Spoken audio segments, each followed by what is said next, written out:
बिस्मिल्लाहिर्रहमानिर्रहीम। अस्सलाम वालेकुम। मारिया को जो भी देखता देखता ही रहता था। चार भाइयों की इकलौती बहन थी, उसके सब नाज नखरे उठाते थे। वो इतनी प्यारी थी कि उसकी माँ कहती थी कि इसकी शादी किसी शहजादे से होगी। मारिया की सहेलियाँ उसकी हम उम्र थीं और उससे जलती भी थीं।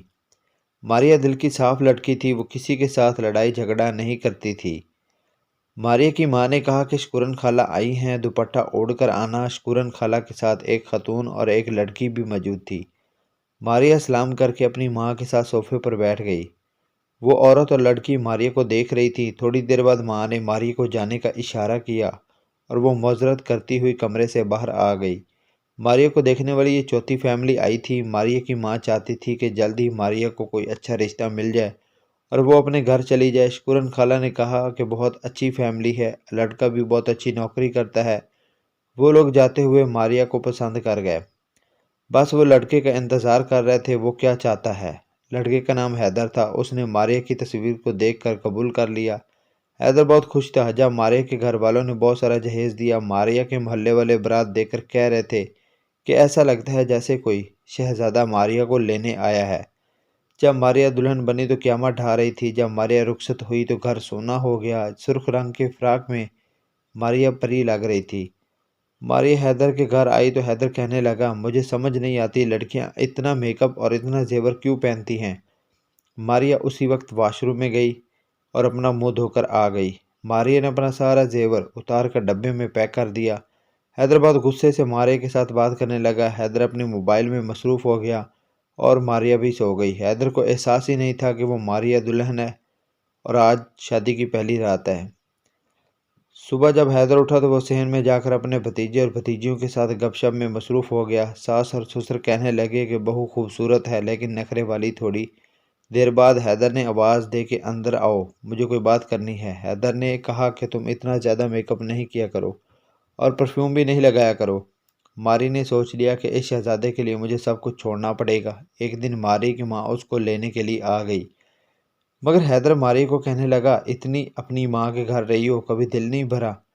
हैदर जब भी अपने ऑफिस जाता तो कहता, तुम भी मेरे साथ चलो। मेरे दोस्त भी अपनी बेगम को साथ लेकर आते हैं, लेकिन मुझे ये अच्छा नहीं लगता था कि मैं बाहर किसी गैर मर्दों के साथ बात भी करूं।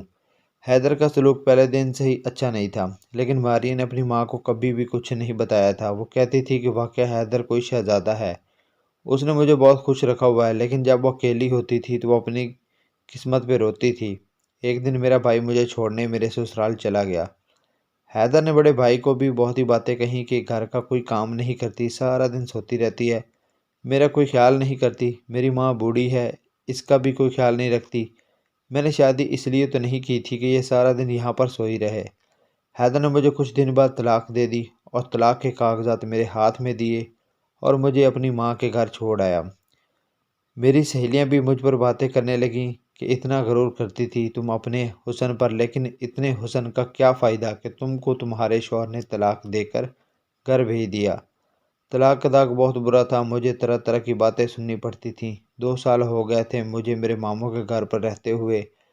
अपने माँ बाप के घर कभी नहीं गई, क्योंकि जब भी वहाँ जाती तो मुझे अपने पुराने दिन याद आते थे। मेरी माँ मेरे लिए तलाक याफ्ता लड़का ढूंढने लगी कि मेरी बेटी का घर बस जाए। एक दिन मेरे मामू ने मेरी माँ को फ़ोन किया और कहने लगा कि आपकी इजाज़त हो तो मैं अपने बेटे की शादी आपकी बेटी से कर दूं।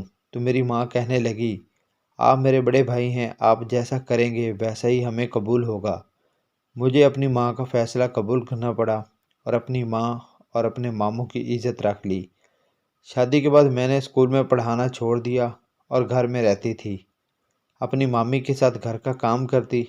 अल्लाह ने मुझे एक बेटा दिया, बहुत ही प्यारा था, और ऐसा ऐसा मुझे अपनी ज़िंदगी से प्यार होने लगा और मैं अपने बेटे और शोहर के साथ अच्छी ज़िंदगी गुजारने लगी। आपसे एक ही रिक्वेस्ट है, अगर आप चैनल पे न्यू हैं चैनल को सब्सक्राइब कर दें ताकि ऐसी मज़ीद वीडियोस आप तक बआसानी पहुंच सकें।